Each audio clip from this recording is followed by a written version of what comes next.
Hello everyone, welcome to Botany Bunny. Kerala dairy development നടത്തുന്ന Kerala PSC എക്സാമായ diary farm ഇൻസ്ട്രക്ടറിന് വേണ്ടിയിട്ടുള്ള ഒരു ക്ലാസ്സുമായിട്ടാണ് botany bunny ഇന്ന് നിങ്ങൾക്ക് മുമ്പിൽ എത്തിയിരിക്കുന്നത്. ഇന്ന് നമ്മൾ ഡിസ്കസ് ചെയ്യുന്നത് breathing and exchange of gases എന്ന് വരുന്ന സുവോളജിയിലെ ഒരു ടോപ്പിക്കാണ്. അപ്പോൾ നമ്മുടെ ചാനൽ ആരെങ്കിലും പുതുതായിട്ട് കാണുന്നവരുണ്ടെങ്കിൽ മറക്കാതെ തന്നെ നമ്മുടെ ചാനൽ ഒന്ന് സബ്സ്ക്രൈബ് ചെയ്യാനായിട്ട് ശ്രദ്ധിക്കുക. കൂടെ തന്നെയുള്ള ബെൽ ബട്ടൺ അമർത്തുക. അപ്പോഴാണ് അടുത്തൊരു ക്ലാസ് നമ്മൾ പോസ്റ്റ് ചെയ്യുമ്പോൾ നിങ്ങൾക്ക് ഈസി ആയിട്ട് നോട്ടിഫിക്കേഷൻ ലഭിക്കുള്ളൂ. നമ്മുടെ ടെലിഗ്രാം ചാനലിൽ ഒഫീഷ്യൽ ചാനലിൽ എൻറോൾ ചെയ്യാത്തവരുണ്ടെങ്കിൽ മറക്കാതെ ഡിസ്ക്രിപ്ഷൻ ബോക്സിലുള്ള ലിങ്ക് യൂസ് ചെയ്തിട്ടോ അല്ലെങ്കിൽ ടെലിഗ്രാമിലെ ബോട്ടണി ബണ്ണി എന്ന് സെർച്ച് ചെയ്തുകൊണ്ടോ നിങ്ങൾക്ക് ആ ഒരു ഗ്രൂപ്പിൽ എൻറോൾ ചെയ്യാവുന്നതാണ്. റീസെൻ്റ് ആയിട്ടുള്ള PSC അപ്ഡേറ്റ്സിനും കാര്യങ്ങൾക്കൊക്കെ ആയിട്ട് ആ ഒരു ഗ്രൂപ്പ് നിങ്ങൾക്ക് യൂസ്ഫുൾ ആയിരിക്കുന്നതാണ്. നമ്മൾ ഡയറി ഫാം ഇൻസ്ട്രക്ടറിന് വേണ്ടിയിട്ട് ഓൾറെഡി 3-4 പ്ലേലിസ്റ്റുകൾ ക്രിയേറ്റ് ചെയ്തിട്ടുണ്ട്. ഡയറി ഫാമിൻ്റെ ഡയറി സയൻസ് പോർഷൻസിന്, മാത്സ് പോർഷൻസിന്, ഫിസിക്സ് പോർഷൻസിന്, അതുപോലെ ബയോളജിയിൽ വരുന്ന സുവോളജി ബോട്ടണി പോർഷൻസിനൊക്കെ ആയിട്ട് നമ്മൾ സെപ്പറേറ്റ് പ്ലേലിസ്റ്റ് ക്രിയേറ്റ് ചെയ്തിട്ടുണ്ട്. അപ്പോൾ നമ്മുടെ പ്ലേലിസ്റ്റുകളൊക്കെ ഒന്ന് വിസിറ്റ് ചെയ്ത് നോക്കുക. നിങ്ങൾക്ക് ആവശ്യമുള്ള ക്ലാസ്സുകളൊക്കെ അവിടെ തന്നെ ഉണ്ടായിരിക്കും കേട്ടോ. ഡയറി ഫാം ഇൻസ്ട്രക്ടറിനായിട്ട് ഫ്രീ ക്യൂസ് സെക്ഷൻസ് നമ്മൾ ഗ്രൂപ്പിൽ കണ്ടക്ട് ചെയ്യുന്നുണ്ട്.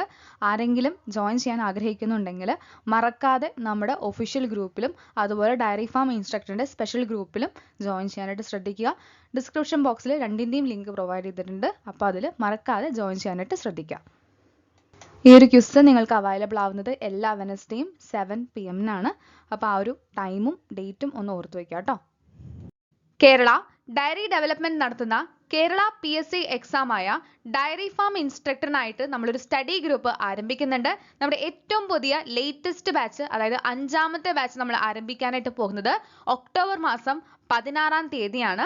ഈ ഒരു ഗ്രൂപ്പിൽ നിങ്ങൾ നോക്കുകയാണെങ്കിൽ എൻ്റയർ സിലബസ് ബേസ്ഡ് ആയിട്ടുള്ള PDF മെറ്റീരിയൽസ് അവൈലബിൾ ആയിരിക്കും. 1000-ലധികം ചോദ്യങ്ങൾ ക്വിസ് രൂപത്തിൽ നിങ്ങൾക്ക് അവൈലബിൾ ആയിരിക്കും. ഓരോ ടോപ്പിക് ബേസ് ചെയ്ത് ക്വിസുകളും ഉണ്ടായിരിക്കും. ടൈം ടു ടൈം റിവിഷൻസും അതുപോലെ തന്നെ റിവിഷൻ ടെസ്റ്റുകളും നമ്മൾ കണ്ടക്ട് ചെയ്യുന്നുണ്ട്.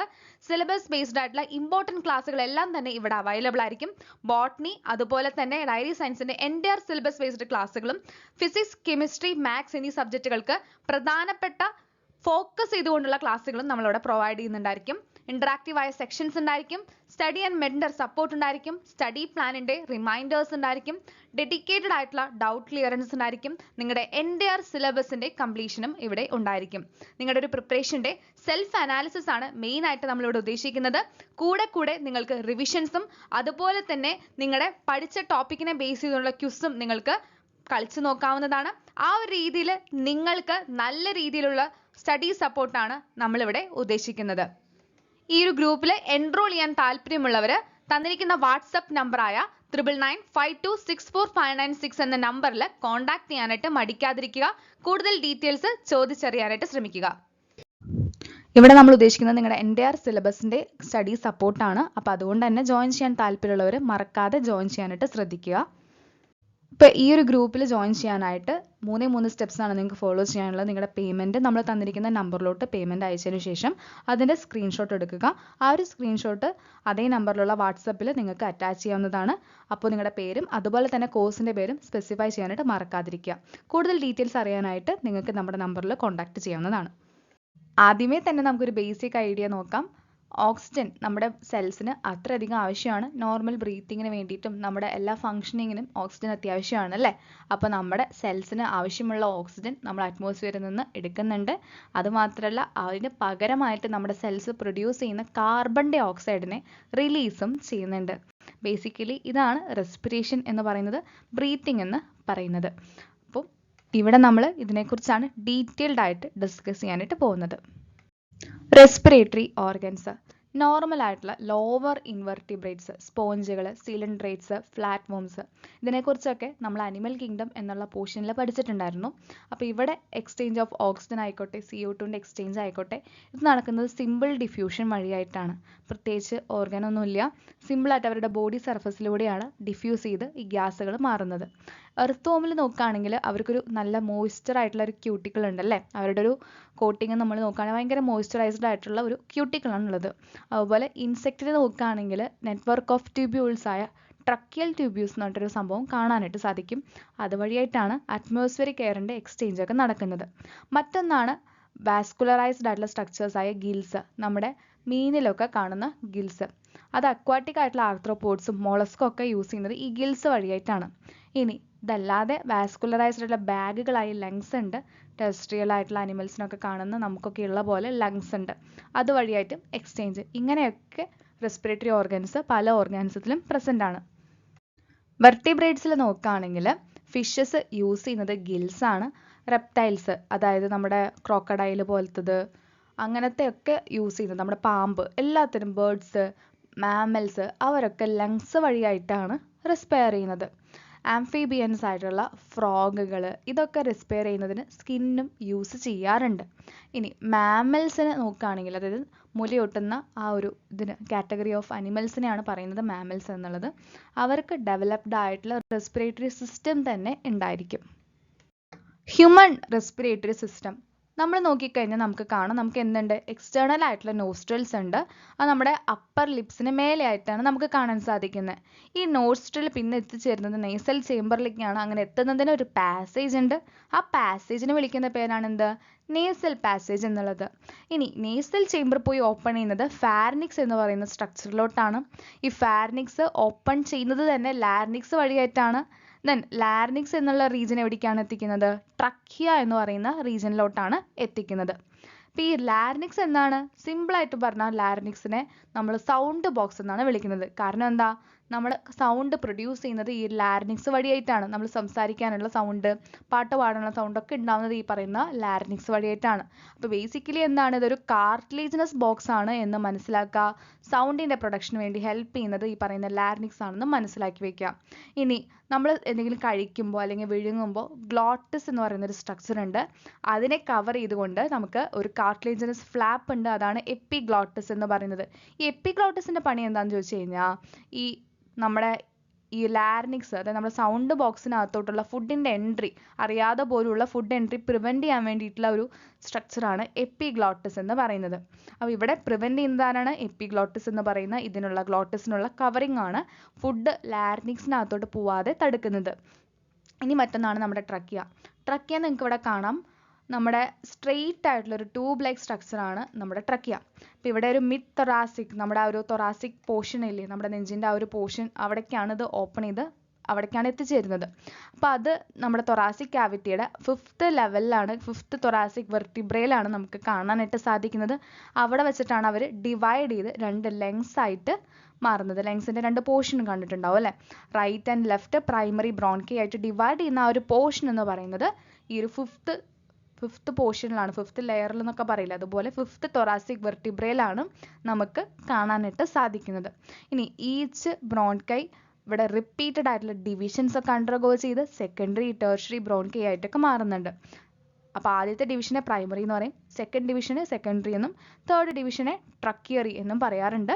അതുപോലെ ഈ ബ്രോൺക്യോൾസ് എൻ്റർ ചെയ്യുന്നത് ലാസ്റ്റ് ആയിട്ട് ഭയങ്കര തിന്നായിട്ടുള്ള ടെർമിനൽ ബ്രോൺക്യോൾസിലേക്കാണ്. അപ്പോൾ അതിനെക്കുറിച്ച് നമ്മൾ പിക്ചേഴ്സ് കാണുമ്പോൾ മനസ്സിലാക്കും കേട്ടോ. അപ്പോൾ ഈ സെക്കൻഡറി ടെർഷ്യറി കോൺസെപ്റ്റ് മനസ്സിലായിട്ടില്ലെങ്കിൽ സിമ്പിളായിട്ട് പറഞ്ഞാൽ ഇത്രയേ ഉള്ളൂ. നമ്മുടെ പ്രൈമറി എന്ന് പറയുന്നത് ആദ്യം ഡിവിഷൻ നടക്കുന്നതാണ്. റൈറ്റിലോട്ടും അതുപോലെ ലെഫ്റ്റിലോട്ടും ഡിവിഷൻസ് നടന്നു. ദെൻ അതിനുശേഷം ഈ പ്രൈമറി ഡിവൈഡ് ചെയ്യുന്നതിനെ സെക്കൻഡറി എന്ന് വിളിക്കുന്നു. ദെൻ സെക്കൻഡറി അഗെയിൻ ഡിവൈഡ് ചെയ്തിട്ട് പോകുന്നതിനെയാണ് ടെർഷ്യറി എന്ന് വിളിക്കുന്നത്. ഇവിടെയും ഡിവിഷൻസ് നടന്നു. അതിനുശേഷം ഈ ടെർഷ്യറി പിന്നെയും ഡിവൈഡ് ചെയ്തിട്ടാണ് എന്ത്, ടെർമിനലിലോട്ട് എത്തിപ്പെടുന്നത്. ഓക്കെ, ഇങ്ങനെ ഇവിടെ ഡിവിഷൻസ് നടക്കുന്നുണ്ട്. ആൻഡ് ഈ ടെർമിനൽ ആയിട്ട് വരുന്നതിനെ എന്ത് വിളിക്കും, ടെർമിനൽ ബ്രോൺക്യോൾ എന്ന് വിളിക്കും. ഇനി ഇവർ പോയിട്ട് എൻഡ് ചെയ്യണത് എവിടേക്കാണ്, നമ്മുടെ ആൽവിയോളൈ എന്ന് പറയുന്ന സ്ട്രക്ചറിലോട്ടാണ്. അതൊരു ബാഗ് ലൈക്ക് സ്ട്രക്ചേഴ്സ് ആണ്. ഇങ്ങനെ ഇവിടെ നിങ്ങൾക്ക് ഈ പിക്ചറിൽ കാണാം, ഇതാണ് നമ്മുടെ ആൽവിയോളൈ എന്ന് പറയുന്നത്. അപ്പോൾ ഫൈനലി എത്തിച്ചേരുന്നത് എവിടേക്കാണ്, ആൽവിയോളൈയിലോട്ടാണ്. ആൽവിയോളൈനെ പറയുകയാണെങ്കിൽ അതൊരു വാസ്കുലറൈസ്ഡ് ആയിട്ടുള്ള ബാഗ് ലൈക്ക് സ്ട്രക്ചറാണ്. അപ്പോൾ ഇറഗുലർ ആയിട്ടുള്ള വാൾസ് ഉള്ളവരാണ്. ഒരുപാടധികം ആൽവിയോളൈസ് ആയിട്ടാണ് ഇവർ ലാസ്റ്റ് എത്തിച്ചേരുന്നത്. അപ്പോൾ 2 ലങ്സിനെയും കവർ ചെയ്യുന്ന ഒരു ഡബിൾ ലെയേർഡ് പ്ലൂര ഉണ്ട്. അതിന് ഒരു പ്ലൂറൽ ഫ്ലൂയിഡ് ഉണ്ട്. അതിനിടയിലായിട്ട് 2 ലെയറാണ് അല്ലേ, സാൻഡ്വിച്ച് പോലെ ആലോചിച്ചാൽ മതി. ആ പ്ലൂരൻ്റെ ഇടയിലുള്ള ഫ്ലൂയിഡിനെ എന്ത് വിളിക്കും, പ്ലൂറൽ ഫ്ലൂയിഡ് എന്ന് വിളിക്കും. ഇതെന്തിനാണ് ഈ ഫ്ലൂയിഡ്, ഒരു ഫ്രിക്ഷൻ കുറയ്ക്കുന്നതിനൊക്കെ വേണ്ടിയിട്ടാണ്. ലങ് സർഫസിലുള്ള ഫ്രിക്ഷൻ കുറയ്ക്കാൻ വേണ്ടിയിട്ടാണ് ഈ പറയുന്ന പ്ലൂറൽ ഫ്ലൂയിഡ് ഉള്ളത്. അതൊന്ന് നോട്ട് ചെയ്യാം. ഇനി ലങ്സിനെ സിറ്റുവേറ്റ് ചെയ്തിരിക്കുന്നത് തൊറാസിക് ചേംബറിലാണെന്ന് പറഞ്ഞു, ഇതേപോലെ ഒരു സ്ട്രക്ചറിലാണെന്ന് പറഞ്ഞു. അപ്പോൾ അത് അനാട്ടമിക്കലി ഒരു എയർ ടൈറ്റ് ആയിട്ടുള്ള ചേംബർ ആണെന്നാണ് പറയുന്നത്. ഇനി തൊറാസിക് ചേംബർ ഉണ്ടാക്കിയിരിക്കുന്നത് ഡോർസൽ ആയിട്ടുള്ള വെർട്ടിബ്രൽ കോളം വഴിയായിട്ടും വെൻട്രൽ ആയിട്ടുള്ള സ്റ്റേണം വഴിയായിട്ടുമാണ്. അപ്പോൾ ഡോർസലി നമ്മൾ നോക്കുകയാണെങ്കിൽ വെർട്ടിബ്രൽ കോളം നിങ്ങൾക്ക് ഇവിടെ കാണാം, ഈ പിക്ചറിൽ കാണുന്നത് പോലെ വെർട്ടിബ്രൽ കോളം കാണാനായിട്ട് സാധിക്കുന്നുണ്ട്. വെൻട്രൽ ആയിട്ട് നമ്മൾ നോക്കുകയാണെങ്കിൽ നമ്മുടെ സ്റ്റേണം കാണാനായിട്ട് സാധിക്കും. ഇനി ലാറ്ററൽ ആയിട്ട് രണ്ട് സൈഡിലോട്ട് നമ്മൾ നോക്കുകയാണെങ്കിൽ റിബ്സ് കാണാനായിട്ട് സാധിക്കും. ലോവർ സൈഡിൽ എന്തുണ്ട്, ഡയഫ്രം എന്ന് പറയുന്ന സ്ട്രക്ചർ ഉണ്ട്. അതൊരു ഡോം ഷേപ്ഡ് സ്ട്രക്ചറാണ്. ഇതാണ് എന്ത്, നമ്മുടെ ഡയഫ്രം എന്ന് പറയുന്നത്. അപ്പോൾ ലാറ്ററലി റിബ്സ് ഉണ്ട്, രണ്ട് സൈഡിലേക്കും റിബ്സ് ഉണ്ട്. ദെൻ വെൻട്രലി നോക്കുകയാണെങ്കിൽ സ്റ്റേണം എന്ന് പറയുന്ന സ്ട്രക്ചേഴ്സ് നമുക്ക് കാണാൻ സാധിക്കും. ഡോർസലായിട്ട് നമ്മുടെ മൊത്തത്തിലുള്ള ഒരു വെർട്ടിബ്രൽ കോളം എന്നുള്ള സ്ട്രക്ചർ, ഇങ്ങനെയാണ് നമ്മുടെ ആ ഒരു സ്ട്രക്ചർ വരുന്നത്, ചേംബർ വരുന്നത്. റെസ്പിറേഷനിൽ എന്തൊക്കെയാണ് നടക്കുന്നത്? ഓക്സിജനെ നമ്മൾ ആദ്യം എടുക്കുന്നുണ്ട്. അത് എടുത്തതിന് ശേഷം നമ്മുടെ ആൽവിയോളയിലുള്ള CO2നെ റിലീസ് ചെയ്യുകയാണ് ചെയ്യുന്നത്. ഇങ്ങനെ ഡിഫ്യൂഷൻ നടക്കുന്നത് ആൽവിയോളൈ വഴിയായിട്ടാണ്. അപ്പോൾ ട്രാൻസ്പോർട്ട് നടക്കുന്നത് ബ്ലഡ് വഴിയായിട്ടുമാണ്. അപ്പോൾ ഓക്സിജൻ്റെയും CO2ൻ്റെയും ഡിഫ്യൂഷൻ നടക്കുന്നുണ്ട്. ബ്ലഡിനകത്തു കൂടെ പോകുന്ന ആ ഒരു നല്ല ഓക്സിജൻ്റെ ഡിഫ്യൂഷൻ നടക്കുന്നുണ്ട്. ടിഷ്യൂസ് അത് സ്വീകരിക്കുന്നു. അവരുടെ റിയാക്ഷൻസും അവരുടെ ബോഡിയിൽ എന്തൊക്കെ ആക്ടിവിറ്റീസ് ചെയ്യാനുണ്ടോ അതിനുള്ള ആ ഒരു എനർജിക്കായിട്ടും അതിനുള്ള ആവശ്യങ്ങൾക്കൊക്കെ ആയിട്ടുള്ള ഓക്സിജൻ അത് എടുക്കുന്നുണ്ട്. CO2നെ തിരിച്ച് വിടുന്നുമുണ്ട്. എന്നിട്ട് ആ റിലീസ് ചെയ്യുന്ന CO2നെയാണ് നമ്മൾ പുറത്തേക്ക് കളയുന്നത്. ബ്രീത്തിങ്ങിൻ്റെ ബേസിക് മെക്കാനിസം നോക്കുകയാണെങ്കിൽ രണ്ട് സ്റ്റേജസ് ഉണ്ട് അല്ലേ? നമ്മൾ ഇൻഹെയിൽ ചെയ്യും, അതുപോലെ എക്സെയിൽ ചെയ്യും. ഇൻസ്പിറേഷനും അതുപോലെ തന്നെ എക്സ്പിറേഷനും. ഇൻസ്പിറേഷൻ്റെ സമയത്ത് എങ്ങനെയാണെന്ന് ചോദിച്ചു കഴിഞ്ഞാൽ നമ്മുടെ ലങ്സിലുള്ള പ്രഷർ, ഇൻട്രാ പൾമണറി പ്രഷർ എന്നാണ് അതിനെ വിളിക്കുന്നത്. നമ്മുടെ ലങ്സിലുള്ള പ്രഷർ അത് കുറവായിരിക്കും അറ്റ്മോസ്ഫിയറിക് പ്രഷറിനേക്കാളും. അപ്പോൾ അതിനെന്ത് വിളിക്കും? അതായത് പുറത്ത് കൂടിയ പ്രഷറും ഉള്ളിൽ കുറഞ്ഞ പ്രഷറും, നമ്മുടെ ബോഡിയുടെ ഉള്ളിലുള്ള ലങ്സിൽ കുറഞ്ഞ പ്രഷറുമായിരിക്കും. അപ്പോൾ ആ ഒരു കണ്ടീഷൻ എന്ത് വിളിക്കാം? നമ്മുടെ നെഗറ്റീവ് ആയിട്ടുള്ള പ്രഷറാണ് നമ്മുടെ ലങ്സിലുള്ളത്, കാരണം കുറഞ്ഞ പ്രഷറാണല്ലേ. അപ്പോൾ അതിനെന്ത് വിളിക്കാം? നെഗറ്റീവ് പ്രഷർ എന്ന് വിളിക്കാം. അറ്റ്മോസ്ഫിയറിൽ എങ്ങനെയാണ്? അറ്റ്മോസ്ഫിയറിൽ കൂടുതലാണ്, അപ്പോൾ അവിടെ പോസിറ്റീവ് പ്രഷറാണ്. അപ്പോൾ കൂടുതലായ സ്ഥലത്തിൽ നിന്നും കുറവുള്ള സ്ഥലത്തേക്കാണ് ഇവിടെ ഫ്ലോ നടക്കുന്നത്. അടുത്തത് എക്സ്പിരേഷൻ ആണ്. ഇവിടെ ഇൻട്രാ പൾമണറി പ്രഷർ, അതായത് നമ്മുടെ ലങ്സിന് ഉള്ളിലുള്ള പ്രഷർ കൂടുതലാവും, അതുപോലെ അറ്റ്മോസ്ഫിയറിക് പ്രഷറിനേക്കാളും കൂടുതലാവും. അപ്പോൾ പോസിറ്റീവ് ആയിട്ടുള്ള ഒരു പ്രഷർ ഉള്ളത് നമ്മുടെ ലങ്സിനകത്തും നെഗറ്റീവ് പ്രഷർ ഉള്ളത് അറ്റ്മോസ്ഫിയറിലാവും. അപ്പോൾ ആ ഒരു കണ്ടീഷനിലാണ് എക്സ്പിരേഷൻ നടക്കുന്നത്. ഇനി നമ്മുടെ ഡയഫ്രം, അതുപോലെ ചില മസിൽസ് ഉണ്ട്, external intercostal muscles, internal intercostal muscles. ഇതൊക്കെ റിബ്സിനിടയിലായിട്ടാണ് കാണാൻ സാധിക്കുന്നത്. ഇവരാണ് ഈ രീതിയിലുള്ള ഗ്രേഡിയൻസ്, അതായത് പ്രഷർ വേരിയേഷൻസ് ഉണ്ടാക്കുന്നത്. ഇൻസ്പിരേഷൻ ഇനീഷ്യേറ്റ് ചെയ്യുന്നത് നമ്മുടെ ഡയഫ്രത്തിൻ്റെ കോൺട്രാക്ഷൻ വഴിയായിട്ടാണ്. അതെങ്ങനെയാണെന്ന് ചോദിച്ചു കഴിഞ്ഞാൽ നമ്മളൊന്ന് ഇൻസ്പയർ ചെയ്ത് നോക്കുക. നമ്മൾ ഇൻഹെയിൽ ചെയ്യുക. ഇൻഹെയിൽ ചെയ്യുമ്പോൾ നമ്മൾ നോക്കുകയാണെങ്കിൽ നമ്മുടെ ഡയഫ്രം എന്തായിരിക്കും? കോൺട്രാക്റ്റഡ് ആയിരിക്കുന്നതായിട്ട് കാണാനായിട്ട് സാധിക്കും. നമുക്ക് തന്നെ അത് ഫീൽ ചെയ്യുന്നുണ്ട് ഇല്ലേ? ഒന്ന് ഇൻസ്പയർ ചെയ്ത് നോക്കി, അത് മനസ്സിലാവും, ക്ലിയർ ആവും. അപ്പോൾ അങ്ങനെ കോൺട്രാക്ഷൻ നടക്കുന്നുണ്ട്, ഡയഫ്രത്തിൻ്റെയൊക്കെ കോൺട്രാക്ഷൻ നടക്കുന്നുണ്ട്. അപ്പോൾ നമ്മുടെ ആ ഒരു തൊറാസിക് ചേംബറിൽ ആ ഒരു വോളിയം കൂടുന്നതായിട്ട് കാണാം. അങ്ങനെയാണ് ഇൻസ്പിരേഷൻ സംഭവിക്കുന്നത്. തിരിച്ച് എക്സ്പിരേഷൻ നടക്കുന്ന സമയത്ത് നമ്മുടെ ഡയഫ്രം എന്ത് ചെയ്യും? അത് റിലാക്സ് ചെയ്യുന്നതായിട്ട് കാണാനായിട്ട് സാധിക്കും. അപ്പം നിങ്ങൾക്ക് ഇവിടെ പിക്ചറിൽ കാണാം, എക്സ്പിരേഷൻ നടക്കുന്ന സമയത്ത് ഡയഫ്രം റിലാക്സ്ഡ് ആണ്, അതുപോലെ കുറച്ച് മേലിട്ട് ആർച്ച്ഡ് ആയിട്ട് കാണാനായിട്ട് സാധിക്കും. റിബ്സ്, സ്റ്റേണം അതൊക്കെ ഒരു ഒറിജിനൽ പൊസിഷനിലേക്ക് റിട്ടേൺ ചെയ്യുന്നുണ്ട്. വോളിയം ഓഫ് തൊറാക്സ് ഡിക്രീസ്ഡ് ആവുകയാണ് ചെയ്യുന്നത്. പൾമണറി വോളിയം, അതായത് നമ്മുടെ ലങ്സിലുള്ള ആ ഒരു വോളിയം ഇൻക്രീസ് ആവുമ്പോൾ അവിടുത്തെ ഒരു പ്രഷർ എന്താവും? ഡിക്രീസ് ആവുകയാണ് ചെയ്യുന്നത്. ഇത് നടക്കുന്നത് ഇൻസ്പിരേഷൻ്റെ സമയത്താണ്. അപ്പോൾ സിമ്പിളായിട്ട് പറഞ്ഞാൽ ഡയഫ്രം കോൺട്രാക്ട് ചെയ്യുന്നു, അത് കാരണമായിട്ട് തൊറാക്സിലെ വോളിയം എന്ത് ചെയ്യുന്നു? കൂടുന്നു. അങ്ങനെ തൊറാക്സിലെ വോളിയം കൂടുന്നത് കൊണ്ട് പ്രഷർ, അതും വോളിയം ഇൻവേഴ്സ്ലി പ്രപ്പോർഷണൽ ആയതുകൊണ്ട് പ്രഷർ അവിടെ കുറയുന്നു. അറ്റ്മോസ്ഫിയറിക് പ്രഷറിനേക്കാളും ഈ പറയുന്ന പ്രഷർ കുറവായി പോയതുകൊണ്ട് അവിടെ കൂടിയ സ്ഥലത്ത് നിന്നും, അതായത് പുറത്തു നിന്നും അകത്തോട്ട് ആ ഒരു എയർ ഫ്ലോ നടക്കുന്നു. അതിനെ ഇൻസ്പിരേഷൻ എന്ന് പറഞ്ഞ് വിളിക്കുന്നു. ദെൻ നെക്സ്റ്റ് കേസ് നോക്കുകയാണെങ്കിൽ എക്സ്പിരേഷൻ്റെ കേസിൽ ഡയഫ്രം റിലാക്സ് ചെയ്യുന്നു. ഡയഫ്രം റിലാക്സ് ചെയ്യുമ്പോൾ ഓട്ടോമാറ്റിക്കായിട്ട് തൊറാക്സിലെ ആ ഒരു വോളിയം എന്ന് പറയുന്നത് കുറയുന്നു. അങ്ങനെ കുറയുന്നത് വഴിയായിട്ട് അവിടുത്തെ പ്രഷർ എന്ന് പറയുന്നത് കൂടുന്നു. കാരണം വോളിയവും പ്രഷറും ഇൻവേഴ്സ്ലി പ്രപ്പോർഷണൽ ആണ്. അങ്ങനെ പ്രഷർ ഇവിടെ കൂടുന്നു. പ്രഷർ കൂടുന്നു എന്ന് പറയുമ്പോൾ അറ്റ്മോസ്ഫിയറിക് പ്രഷറിനേക്കാളും കൂടിയ പ്രഷറാണ് നമ്മുടെ ഈ പറയുന്ന ലങ്സിൽ ഉണ്ടാവുന്നത്. അങ്ങനെ ലങ്സിൽ കൂടിയ പ്രഷർ ആയതുകൊണ്ട് തന്നെ പുറത്തോട്ട് എക്സ്പിരേഷൻ നടക്കുന്നു, ഗ്യാസ് പുറത്തോട്ട് പോകുന്നു. ഒരു ഹെൽത്തി ഹ്യൂമൻ ബ്രീത്ത് ചെയ്യുന്നത് 12 to 16 ടൈംസ് ആണ് ഒരു മിനിറ്റിൽ വരുന്നത്.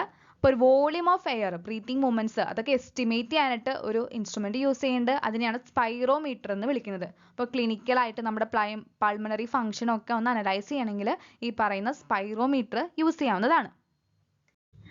Respiratory volume and their capacities. ആദ്യത്തേത് ടൈഡൽ വോളിയം ആണ്. ഇവിടെ വോളിയം ഓഫ് എയർ ആണ് ഉദ്ദേശിക്കുന്നത്. അത് ഇൻസ്പിരേഷൻ വഴിയോ അല്ലെങ്കിൽ എക്സ്പിരേഷൻ വഴിയോ ആവാം.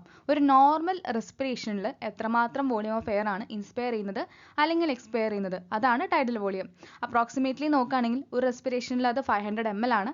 ഒരു ഹെൽത്തി മാനിന് ഒരു മിനിറ്റിൽ നമ്മൾ നോക്കുകയാണെങ്കിൽ 6000 മുതൽ 8000 ml ഓഫ് എയർ വരെ എന്ത് ചെയ്യാൻ പറ്റും, അത്ര വോളിയം ഓഫ് എയർ വരെ ഇൻസ്പയർ ചെയ്യാനോ എക്സ്പയർ ചെയ്യാനോ സാധിക്കും. അടുത്തതാണ് ഇൻസ്പിരേറ്ററി റിസർവ് വോളിയം IRV. ഇതെന്താണ്? ഇത് അഡീഷണൽ ആയിട്ടുള്ള വോളിയം ഓഫ് എയർ ആണ്. അതായത് നമ്മൾ ഫോഴ്സ്ഫുൾ ആയിട്ട് ഒന്ന് ഇൻസ്പയർ ചെയ്യാണ് അല്ലെങ്കിൽ ഇൻഹെയിൽ ചെയ്യാണ്.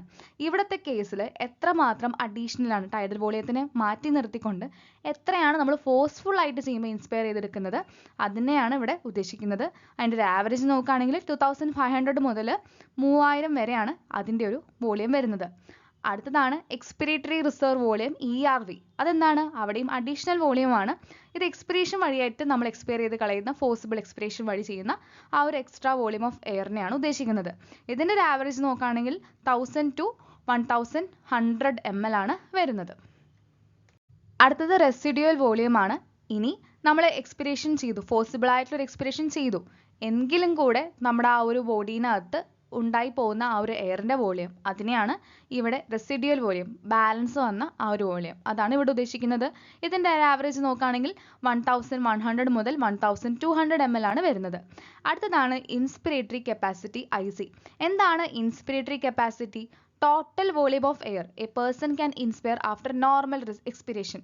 നോർമൽ ആയിട്ടുള്ള ഒരു എക്സ്പിരേഷൻ കഴിഞ്ഞു, അതിനുശേഷം ഇവർക്ക് എത്രത്തോളം വോളിയം ഓഫ് എയർ ആണ് ഇൻസ്പയർ ചെയ്യാനായിട്ട് സാധിക്കുന്നത്, അതിനെയാണ് ഇൻസ്പിരേറ്ററി കപ്പാസിറ്റി എന്ന് വിളിക്കുന്നത്. അപ്പോൾ ഇവിടെ എന്തായിരിക്കും? ടൈഡൽ വോളിയം അതുപോലെ ഇൻസ്പിരേറ്ററി റിസർവ് വോളിയം ചേർന്നിട്ടതാണ് ഇൻസ്പിരേറ്ററി കപ്പാസിറ്റി എന്ന് പറയുന്നത്. നോർമലായ ഒരു എക്സ്പിരേഷന് ശേഷം ഒരാൾക്ക് എത്രമാത്രം വോളിയം ഓഫ് എയർ എടുക്കാൻ പറ്റുമോ അതിനെയാണ് ഇൻസ്പിരേറ്ററി കപ്പാസിറ്റി എന്ന് വിളിക്കുന്നത്. അടുത്താണ് എക്സ്പിരേറ്ററി കപ്പാസിറ്റി.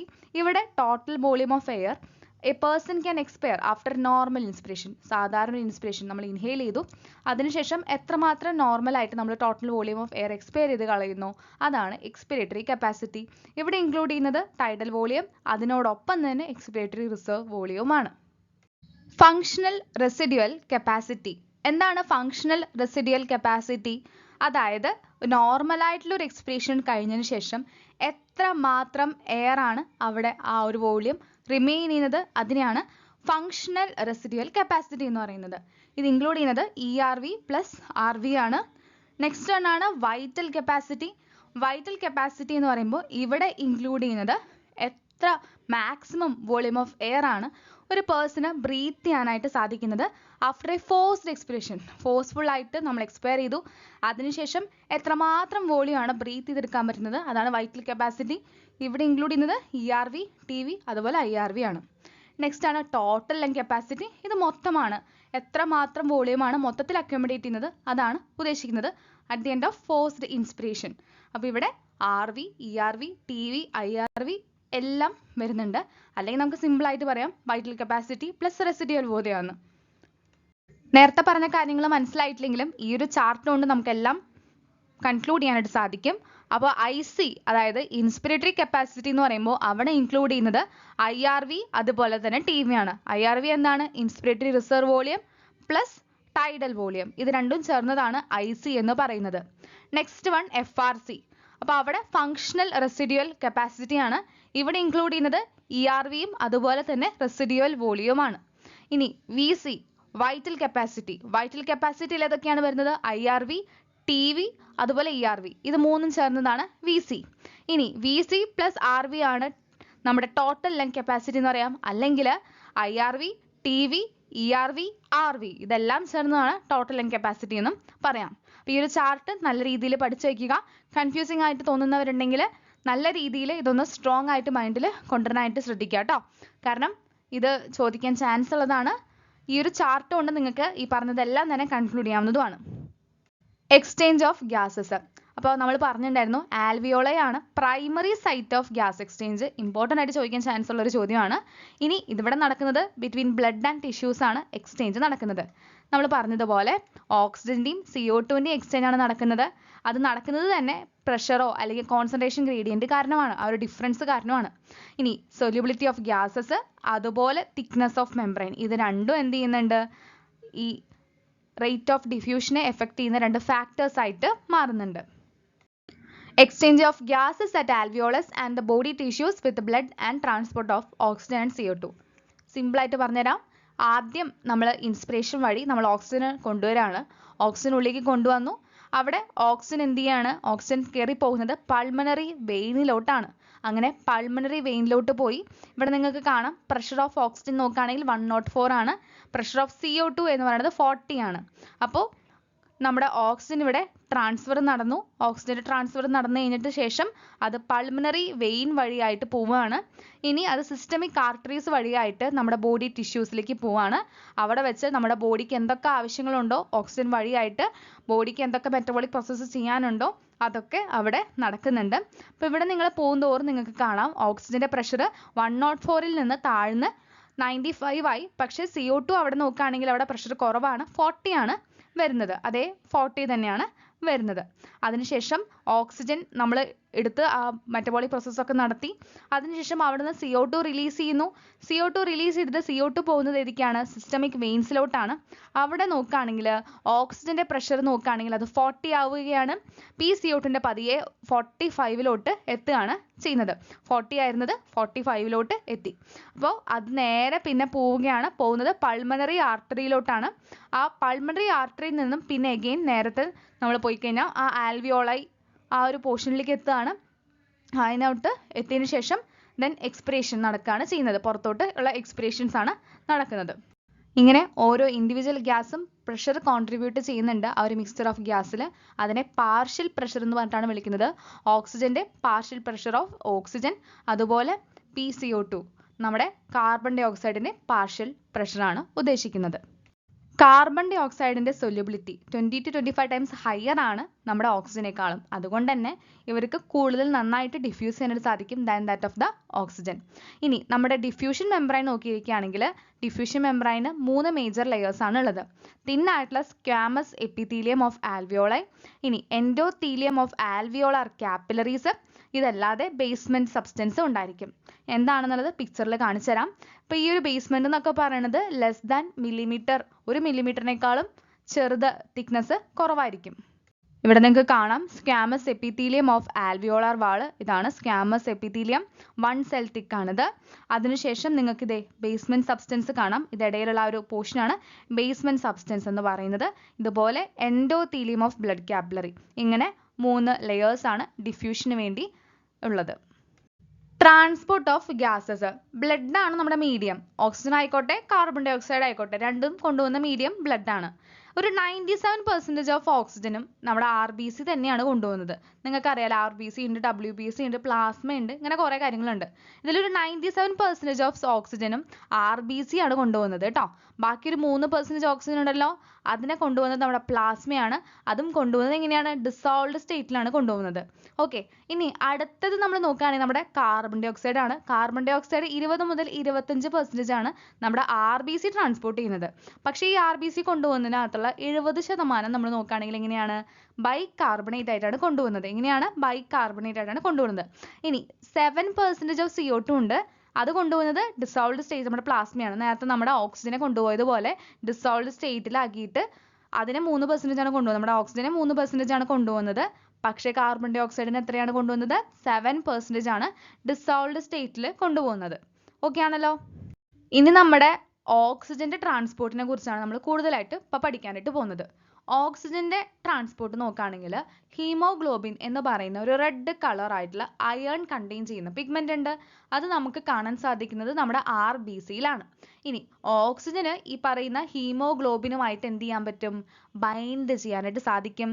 അത് മാത്രമല്ല തിരിച്ച് പഴയ അവസ്ഥയിലേക്ക് പോകാനും സാധിക്കും. അതായത് രണ്ടിനെയും എന്തായിട്ട് ഓക്സിജനും ഹീമോഗ്ലോബിനായിട്ട് മാറി പഴയ പോലെ ആവാനും പറ്റും, അല്ലെങ്കിൽ ഒരുമിച്ച് ചേർന്ന് ഓക്സി ഹീമോഗ്ലോബിൻ ആയിട്ട് മാറാനും സാധിക്കും.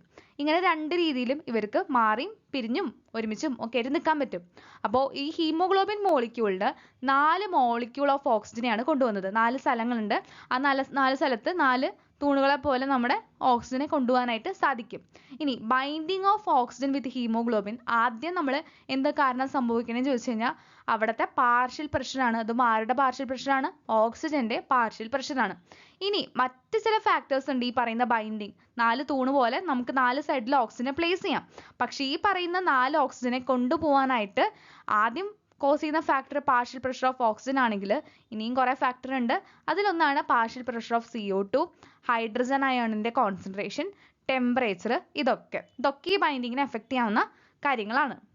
അപ്പോൾ നമ്മൾ പറഞ്ഞു ഓക്സി ഹീമോഗ്ലോബിൻ ഉണ്ടാവുന്നുണ്ടെന്ന്. അപ്പോൾ അതിൻ്റെ ഒരു പെർസെൻറ്റേജ് കാൽക്കുലേറ്റ് ചെയ്യാൻ വേണ്ടിയിട്ട് അതും നമ്മുടെ പാർഷ്യൽ പ്രഷർ ഓഫ് ഓക്സിജനും എങ്ങനെ റിലേറ്റ് ചെയ്യുന്നു എന്നറിയാൻ വേണ്ടിയിട്ട് നമ്മളൊരു ഗ്രാഫ് പ്ലോട്ട് ചെയ്യാണ്. അങ്ങനെ percentage of saturation of haemoglobin with O2 അതിനെ എഗെയിൻസ്റ്റ് ആയിട്ട് നമ്മൾ പാർഷ്യൽ പ്രഷർ ഓഫ് ഓക്സിജൻ എങ്ങനെയാണ് ഇവരുടെ ഒരു റിലേഷൻ എന്നുള്ളത് നോക്കാൻ വേണ്ടിയിട്ട് ഒരു ഗ്രാഫ് പ്ലോട്ട് ചെയ്തു. അതിനെയാണ് എന്ത് വിളിക്കുന്നത്? Sigmoid curve. അവിടെ നമുക്ക് കിട്ടുന്ന ആ ഒരു കർവാണ് സിഗ്മോയിഡ് കർവ്. അപ്പോൾ നിങ്ങൾ നോക്കുകയാണെങ്കിൽ പാർഷ്യൽ പ്രഷർ കൂടുന്തോറും നമ്മുടെ പെർസെൻറ്റേജ് ഓഫ് സാച്ചുറേഷൻ കൂടുകയാണ്. പക്ഷെ ഒരു പോയിന്റ് എത്തുമ്പോൾ അത് ഒന്ന് സ്റ്റേബിൾ ആവുന്നത് കാണാനായിട്ട് സാധിക്കും. അപ്പോൾ ഈ ഒരു കർവിനെ പറയുന്ന പേരാണ് ഓക്സിജൻ ഡിസോസിയേഷൻ കർവ്. അപ്പോൾ ഇത് നമുക്ക് എന്തിനാണ് ഈ ഫാക്ടറിൻ്റെ ഒക്കെ എഫക്റ്റ് എങ്ങനെയാണെന്ന് പഠിക്കാൻ വേണ്ടിയിട്ട് നമുക്കിതിങ്ങനെ ക്രോസ് ചെയ്തൊക്കെ നോക്കാം. എങ്ങനെയാണ് ഇത് കൂടുമ്പോൾ ഇത് കൂടുകയാണോ ചെയ്യുന്നത്, കുറയാണോ ചെയ്യുന്നത് എന്ന് മനസ്സിലാക്കാനായിട്ടുള്ള ഒരു കർവാണ് ഓക്സിജൻ ഡിസോസിയേഷൻ കർവ് എന്ന് പറയുന്നത്. നമ്മുടെ ആൽവിയോളയിൽ നിന്നാണ് നമ്മൾ ഈ പറയുന്ന ഓക്സിജനെ എടുത്തുകൊണ്ട് നമ്മുടെ ടിഷ്യൂവിലേക്ക് കൊടുക്കുന്നത്. അപ്പോൾ ആൽവിയോളയിൽ നോക്കുകയാണെങ്കിൽ ഹൈ പാർഷ്യൽ പ്രഷർ ആയിരിക്കും നമ്മുടെ ഓക്സിജൻ. നമ്മൾ നേരത്തെ ഒരു പിക്ചർ കണ്ടു അല്ലേ? അത് മാത്രമല്ല ലോവർ ആയിരിക്കും പാർഷ്യൽ പ്രഷർ ഓഫ് CO2 എന്ന് പറയുന്നത്. ഇനി ഇവിടുത്തെ ഹൈഡ്രജൻ അയോണിന്റെ കോൺസെൻട്രേഷൻ കുറവായിരിക്കും, ടെമ്പറേച്ചറും കുറവായിരിക്കും ആ ഒരു ആൽവിയോളയിലുള്ള ആ ഒരു പോർഷനിൽ കേട്ടോ. അതൊന്ന് ഇമാജിൻ ചെയ്യുക. അപ്പോൾ ഇതൊക്കെ ആ ഓക്സി ഹീമോഗ്ലോബിൻ്റെ ഫോർമേഷന് കാരണമാവുന്ന കാര്യങ്ങളാണ്. എന്തൊക്കെയാണെന്ന് നോട്ട് ചെയ്യുക. High partial pressure of oxygen, low partial pressure of CO2, lesser ആയിട്ടുള്ള ഹൈഡ്രജൻ അയോണിന്റെ കോൺസെൻട്രേഷൻ, ലെസ്സർ ആയിട്ടുള്ള അല്ലെങ്കിൽ ലോവർ ആയിട്ടുള്ള ടെമ്പറേച്ചർ. ഇനി നമ്മൾ ടിഷ്യൂവിൽ കൊടുക്കുന്ന ആ പാത്തൊക്കെ ഒന്ന് ആലോചിക്കുക. ടിഷ്യൂവിൽ കൊണ്ടെത്തിക്കുമ്പോൾ ഇവിടെ നിങ്ങൾക്ക് കാണാം ഇവിടെ low partial pressure of oxygen ആണ്. നേരെ തിരിഞ്ഞു അല്ലേ? കണ്ടീഷനൊക്കെ അങ്ങോട്ട് മാറി. High partial pressure of CO2, ഇനി high H+ concentration, high temperature. അപ്പോൾ ഈ ഒരു രീതിയിൽ കോൺട്രഡിക്റ്റ് ചെയ്യുന്ന രീതിയിൽ നമ്മുടെ കണ്ടീഷൻ മാറി. ഇൻ കേസ് ഓഫ് ടിഷ്യൂ, ആൽവിയോളയിൽ എന്താ കണ്ടീഷൻ, ടിഷ്യൂവിൽ എന്താ കണ്ടീഷൻ, ഇത് മറക്കാതെ ഓർത്ത് വയ്ക്കുക. കൺഫ്യൂസിങ് ആയിട്ട് നമുക്കിങ്ങനെ ചോദിച്ചുകൊണ്ടിരിക്കും. അപ്പോൾ മസ്റ്റായിട്ട് ഓർത്ത് വയ്ക്കേണ്ട ഒരു പോർഷനാണ് ഇത്. അപ്പോൾ ഇങ്ങനെ നമ്മൾ പറഞ്ഞു അല്ലേ, നമ്മൾ റിവേഴ്സിബിൾ ആണെന്ന് നമ്മൾ പറഞ്ഞിട്ടുണ്ടായിരുന്നു. ഓക്സിജനും ഹീമോഗ്ലോബിനും തനിച്ച് നിൽക്കാം, പക്ഷെ ഒരുമിച്ചും വേണമെങ്കിൽ അവർക്ക് നിൽക്കാം. അപ്പോൾ ഓക്സിജനും അതുപോലെ ഹീമോഗ്ലോബിനും ഒരുമിച്ച് നിൽക്കുന്ന ആ ഒരു സിറ്റുവേഷൻ നമ്മുടെ ആൽവിയോളയിലാണ് ഉണ്ടാവുന്നത്. ഇനി തിരിച്ച് നമ്മുടെ ടിഷ്യൂവിൽ പോയി നോക്കുകയാണെങ്കിൽ അവിടെ ഈ ഒരു കണ്ടീഷൻ മാറി അല്ലേ? നമ്മൾ നേരത്തെ പറഞ്ഞ കണ്ടീഷൻ നേരെ കോൺട്ര ആയിപ്പോയി. അതുകൊണ്ട് തന്നെ കണ്ടീഷൻ മാറി. കണ്ടീഷൻ മാറുമ്പോൾ ഇവർക്കും ഒരുമിച്ച് നിൽക്കാൻ പറ്റിയില്ല. അപ്പോൾ ഇവർ ഡിസോസിയേറ്റ് ചെയ്തു. ഓക്സിജൻ തനിച്ചായി, ഓക്സി ഹീമോഗ്ലോബിൻ മാറി, അത് രണ്ടും തനിച്ചായി. ഓക്സിജൻ തനിച്ചായി, അതുപോലെ ഹീമോഗ്ലോബിനും തനിച്ചായി പോയി. അങ്ങനെ രണ്ടും മാറുകയാണ് ചെയ്യുന്നത്. ഇനി നമ്മൾ നോക്കുകയാണെങ്കിൽ ഒരു 100 ml ഓക്സിജനേറ്റഡ് ബ്ലഡിനകത്ത് അവർക്കൊരു 5 ml ഓഫ് ഓക്സിജൻ ആണ് ആ ഒരു ടിഷ്യൂവിനകത്ത് കൊടുക്കാനായിട്ട് സാധിക്കുന്നത്. അപ്പോൾ ഒരു 100 ml ഓക്സിജനേറ്റഡ് ബ്ലഡ് ഉണ്ടെങ്കിൽ അതിന് ഡെലിവർ ചെയ്യാൻ പറ്റുന്നത് 5 ml ഓഫ് ഓക്സിജൻ മാത്രമാണ് നമ്മുടെ ടിഷ്യൂവിലേക്ക് ഡെലിവർ ചെയ്യാൻ പറ്റുന്നത്. അടുത്തത് നമ്മൾ നോക്കുന്നത് transport of carbon dye oxide ആണ്. അപ്പോൾ ഇവിടെ നമ്മൾ നോക്കുകയാണെങ്കിൽ കാർബൺ ഡൈ ഓക്സൈഡിനെ ഹീമോഗ്ലോബിൻ ക്യാരി ചെയ്ത് കൊണ്ടുപോകും. അങ്ങനെ ക്യാരി ചെയ്ത് കൊണ്ടുപോകുമ്പോൾ അവർക്കൊരു പേരുണ്ട്. ആ പേരെന്താണ്? കാർബാമിനോ ഹീമോഗ്ലോബിൻ എന്നാണ് അതിൻ്റെ പേര്. അപ്പോൾ ഈ ഒരു ബൈൻഡിങ്ങിനെ എഫക്ട് ചെയ്യുന്ന മെയിൻ ഫാക്ടർ ആരാണ്? പാർഷ്യൽ പ്രഷർ ഓഫ് CO2 ആണ്. കാർബൺ ഡൈ ഓക്സൈഡിന്റെ പാർഷ്യൽ പ്രഷർ ആണ്. അപ്പോൾ പാർഷ്യൽ പ്രഷർ ഓഫ് ഓക്സിജൻ എന്താണ്? ഇതിനെ എഫക്ട് ചെയ്യാവുന്ന ഒരു ഫാക്ടർ ആണ്, നമുക്ക് അങ്ങനെ പറയാം. അപ്പോൾ മെയിൻ ഫാക്ടർ പക്ഷേ ആരാണ്? നമ്മുടെ കാർബൺ ഡൈ ഓക്സൈഡിന്റെ പാർഷ്യൽ പ്രഷർ ആണ്. അപ്പോൾ നമ്മൾ ആദ്യം സങ്കല്പിക്കുക നമ്മൾ ടിഷ്യൂവിൽ എന്താണ് സിറ്റുവേഷൻ. ടിഷ്യൂവിൽ പരിപാടിയൊക്കെ ചെയ്യാനായിട്ട് നമ്മുടെ മെറ്റബോളിക് പ്രോസസ്സ് ഒക്കെ ചെയ്യാനായിട്ട് ഈ പറയുന്ന കാർബൺ ഡൈ ഓക്സൈഡിൻ്റെ ഡിഫ്യൂഷൻ ഒക്കെ നടക്കണം, ഓക്സിജൻ്റെ ആവശ്യമുണ്ട്. അപ്പോൾ അവിടെ നമ്മൾ പോകുമ്പോൾ നിങ്ങൾക്ക് അറിയാം പാർഷ്യൽ പ്രഷർ ഓഫ് CO2 അവിടെ കൂടുതലാണ്, അതുപോലെ ഓക്സിജൻ്റെ പ്രഷർ അവിടെ കുറവാണ്. അപ്പോൾ ആ ഒരു സിറ്റുവേഷനിൽ ഈ ബൈൻഡിങ് നടക്കും. കാർബൺ ഡൈ ഓക്സൈഡ് ഹീമോഗ്ലോബിനായിട്ട് ചേർന്ന് ആരായിട്ട് മാറും? കാർബാമിനോ ഹീമോഗ്ലോബിനായിട്ട് മാറുന്ന ഒരു കണ്ടീഷൻ നിങ്ങൾക്ക് കാണാനായിട്ട് സാധിക്കും. ഇനി അതേസമയം നമ്മൾ നേരെ ആൽവിയോളയിൽ നോക്കുകയാണെങ്കിൽ അവിടെ കാർബൺ ഡൈ ഓക്സൈഡിൻ്റെ പാർഷ്യൽ പ്രഷർ കുറവാണ്, ഓക്സിജൻ്റേത് കൂടുതലാണ്. അങ്ങനെ ഓക്സിജൻ്റേത് കൂടുതലാകുമ്പോൾ ഓക്സിജനാണ് പവർ കൂടുതൽ. അപ്പോൾ ഈ പറയുന്ന നമ്മുടെ കാർബൺ ഡൈ ഓക്സൈഡിന് ഹീമോഗ്ലോബിനായിട്ട് ചേർന്ന് നിൽക്കാനായിട്ട് സാധിക്കില്ല. ഓക്സിജൻ അവിടെ പവർ കൂടുതലായതുകൊണ്ട് ഓക്സിജൻ വന്ന് ഹീമോഗ്ലോബിനായിട്ട് ബൈൻഡ് ചെയ്യും. അപ്പോൾ അതുകൊണ്ട് തന്നെ കാർബൺ ഡൈ ഓക്സൈഡ് മാറി പോകേണ്ടി വരും. കാർബൺ ഡൈ ഓക്സൈഡ് മാറി എക്സ്പിരേഷൻ നടന്ന് പുറത്തോട്ട് എക്സൈൽ ചെയ്ത് വിടും. അതാണ് നടക്കുന്നത്. അപ്പോൾ കാർബൺ ഡൈ ഓക്സൈഡ് നമ്മുടെ ടിഷ്യൂവിൽ വന്ന് നോക്കുകയാണെങ്കിൽ അത് ബൈൻഡ് ചെയ്ത് നിൽക്കുന്നുണ്ടാവും നമ്മുടെ ഹീമോഗ്ലോബിനായിട്ട്. അത് ടിഷ്യൂന്ന് എടുത്ത് നമ്മൾ ആൽവിയോളയിൽ എത്തുമ്പോൾ അവിടെ പോയാൽ തന്നെ നേരെ എന്താണ് നമ്മുടെ ഓക്സിജൻ അവിടെ മെയിൻ താരമായിട്ട് പാർഷ്യൽ പ്രഷറൊക്കെ കൂടുതലായിട്ട് നിൽക്കുന്നുണ്ടാവും. അപ്പോൾ അവർക്ക് മാറിപ്പോകേണ്ടി വരും. മാറിപ്പോയി നമ്മുടെ കാർബൺ ഡൈ ഓക്സൈഡ് പുറത്തോട്ട് എക്സ്പയർ ചെയ്ത് പോകും. ഓക്കെ, അപ്പോൾ ഇത് പറയുമ്പോൾ നിങ്ങൾ ആ ഒരു കോൺസെപ്റ്റ് ക്ലിയർ ആയിട്ട് ഇമാജിൻ ചെയ്യുക കേട്ടോ. RBCയിൽ നമുക്ക് ഹൈ കോൺസെൻട്രേഷനിൽ കാണാൻ പറ്റുന്ന ഒരു എൻസൈം ഉണ്ട്. അതിൻ്റെ പേരാണ് കാർബോണിക് ആൻഹൈഡ്രേസ്. മറക്കാതെ ഓർത്ത് വയ്ക്കുക. ചെറിയൊരു ക്വാണ്ടിറ്റിയിൽ ഇവരെ നമുക്ക് പ്ലാസ്മയിലും കാണാനായിട്ട് സാധിക്കും. അപ്പോൾ ടിഷ്യൂ സൈറ്റിൽ നമ്മൾ നോക്കുകയാണെങ്കിൽ നമുക്കറിയാം പാർഷ്യൽ പ്രഷർ ഓഫ് CO2 കൂടുതലാണ്. അപ്പോൾ കാറ്റബോളിസം ഒക്കെ നടക്കുമ്പോൾ നമ്മുടെ CO2 മാറിയിട്ട് എന്തായിട്ട് മാറുന്നുണ്ട്? നമ്മുടെ ബൈകാർബണേറ്റ് ആയിട്ടും H+ ആയിട്ടും മാറുന്നുണ്ട്. ആ ഒരു കണ്ടീഷൻ നമുക്ക് കാണുന്നത് ടിഷ്യൂലാണ് കേട്ടോ. ഇനി ആൽവിയോളാർ സൈറ്റിൽ നോക്കുകയാണെങ്കിൽ പാർഷ്യൽ പ്രഷർ ഓഫ് CO2 കുറവാണ്. ആ കുറവായത് കാരണം തന്നെ ഇത് തിരിച്ചാണ് നടക്കുക. CO2 അതുപോലെ തന്നെ വെള്ളവും ആയിട്ടാണ് അവിടെ മാറുന്നത്. വെള്ളം ഉണ്ടാവും, കാർബൺ ഡൈ ഓക്സൈഡ് ഉണ്ടാവും. ഈ കാർബൺ ഡൈ ഓക്സൈഡ് എന്താവും? പുറത്തു പോകും, റിലീസ് ചെയ്യും. ഓക്കെ, ഇനി ഓരോ 100 ml ഓഫ് ഡീഓക്സിനേറ്റഡ് ബ്ലഡിലും എത്രമാത്രം കാർബൺ ഡൈ ഓക്സൈഡ് ആണ് പുറത്തു പോകുന്നത്? 4 ml ആണ് കേട്ടോ. 4 ml ആണ്. 4 ml of carbon dye oxide ആണ് ആൽവിയോളയിൽ പോയിട്ട് എത്തുന്നത്. ഓക്കെ, അതിനെയാണ് നമ്മൾ റിലീസ് ചെയ്യുന്നത്. So 100 ml of deoxygenated blood deliver ചെയ്യുന്നത് 4 ml ഓഫ് CO2 ആണ് ടു ദി ആൽവിയോളൈ. ഓക്കെ, ഇനി നമ്മൾ നോക്കുന്നത് റെസ്പിറേഷൻ്റെ റെഗുലേഷനെ കുറിച്ചാണ്. ഒരു സ്പെഷ്യലൈസ്ഡ് ആയിട്ടുള്ള സെൻറ്റർ നമ്മുടെ മെഡുല്ല റീജിയനിൽ കാണാനായിട്ട് സാധിക്കും. അപ്പോൾ അതിനെയാണ് റെസ്പിറേറ്ററി റിതം സെൻറ്റർ എന്ന് പറഞ്ഞ് വിളിക്കുന്നത്. ഒരു സ്പെഷ്യലൈസ്ഡ് ആയിട്ടുള്ള സെൻറ്റർ നമ്മുടെ മെഡുല്ല റീജിയനിൽ കാണാനായിട്ട് സാധിക്കും. അതിനെ എന്ത് വിളിക്കും? റെസ്പിറേറ്ററി റിതം സെൻറ്റർ എന്ന് വിളിക്കും. അതാണ് ഈ പറയുന്ന റെഗുലേഷന് റെസ്പോൺസിബിൾ ആവുന്ന ആദ്യത്തെ കാരണം. ഇനി മറ്റൊരു സെൻറ്റർ ഉണ്ട്, അതിനെയാണ് പോൺസ് റീജിയൻ എന്ന് വിളിക്കുന്നത്. അപ്പോൾ ആ ഒരു പോർഷനെയാണ് ന്യൂമോടാക്സിക് സെൻറ്റർ എന്ന് വിളിക്കുന്നത്. ഇവർക്കും എന്ത് ചെയ്യാൻ സാധിക്കും? മോഡറേറ്റ് ചെയ്യാനായിട്ട്, ഒന്ന് മോഡറേറ്റ് ചെയ്ത് കൊടുക്കാനായിട്ട് സാധിക്കുന്ന വേറൊരു സെൻറ്ററാണ്, വേറൊരു റീജിയനാണ് പോൺസ് റീജിയൻ എന്ന് പറയുന്നത്. ഇനി ന്യൂറൽ സിഗ്നൽ കിട്ടിയാൽ മാത്രമേ നമുക്ക് എത്ര ഡ്യൂറേഷനിൽ ഇൻസ്പിറേഷൻ വേണം എന്നുള്ളതൊക്കെ ഓൾട്ടർ ചെയ്യാനും ഒക്കെ സാധിക്കുള്ളൂ. Disorders of respiratory system. ഒന്നാമത്തേത് ആസ്മയാണ്. ബ്രീത്തിങ്ങിനുള്ള ഡിഫിക്കൽട്ടിയാണ് ഈ ഒരു സിറ്റുവേഷൻ എന്ന് പറയുന്നത്. അതുവഴിയായിട്ട് വീസിങ് ഉണ്ടാവുന്നുണ്ട്, ശ്വാസം മുട്ടലുണ്ടാവുന്നുണ്ട്. ഇതിന് കാരണമാവുന്ന മെയിൻ കാരണം എന്ന് പറയുന്നത് ഇൻഫ്ലമേഷൻ ആണ്. ബ്രോൺക്യോൾസിനൊക്കെ സംഭവിക്കുന്ന ആ ഒരു ഇൻഫ്ലമേഷൻ കാരണമാണ് ആസ്മ ഉണ്ടാവുന്നത്. അടുത്തതാണ് എംഫിസീമ. എല്ലാ സിനിമയുടെയും തുടക്കത്തിൽ കണ്ടിട്ടുണ്ടാവും എംഫിസീമ. അപ്പോൾ ഇതൊരു ക്രോണിക് ആയിട്ടുള്ള ഡിസോർഡർ ആണ്. അതായത് ഭയങ്കര ഒരു ബുദ്ധിമുട്ടുണ്ടാക്കുന്ന ഒരു ഡിസോർഡർ ആണ് എംഫിസീമ എന്ന് പറയുന്നത്. കുറച്ചുകൂടെ ഹൈ ലെവൽ ഓഫ് ഡിസ്ട്രക്ഷൻസും കാരണങ്ങളൊക്കെ ഉണ്ടാവുന്ന ഒരു ഡിസീസാണ് എംഫിസീമ.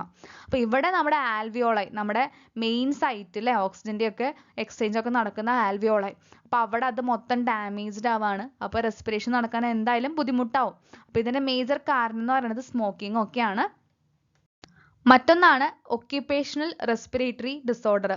അപ്പോൾ ഇവിടെ നമ്മൾ ഗ്രൈൻഡിങ് പണി, സ്റ്റോണിങ് ബ്രേക്കിംഗ് ഇങ്ങനത്തെ പണിയൊക്കെ എടുക്കുമ്പോൾ അവിടെ ഡസ്റ്റിൻ്റെ അലർജിക്കായിട്ട് നമുക്ക് ചില റെസ്പിറേറ്ററി ഡിസോർഡേഴ്സ് വന്നു എന്ന് പറയാം. സിലിക്കോസിസ് പോലെയുള്ളത്, അതുപോലെ ചില ഡിസീസുകളുണ്ട്.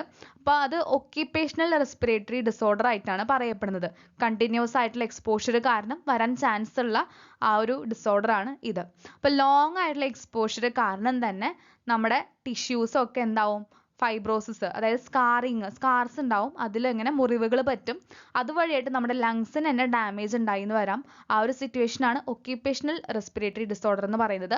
അപ്പോൾ വർക്കേഴ്സും ഒക്കെ പ്രൊട്ടക്റ്റീവ് ആയിട്ടുള്ള മാസ്ക് ഒക്കെ വെയർ ചെയ്തിട്ട് വേണം ഈ ഒരു വർക്കിംഗ് സൈറ്റിൽ പണിയെടുക്കാനായിട്ട്.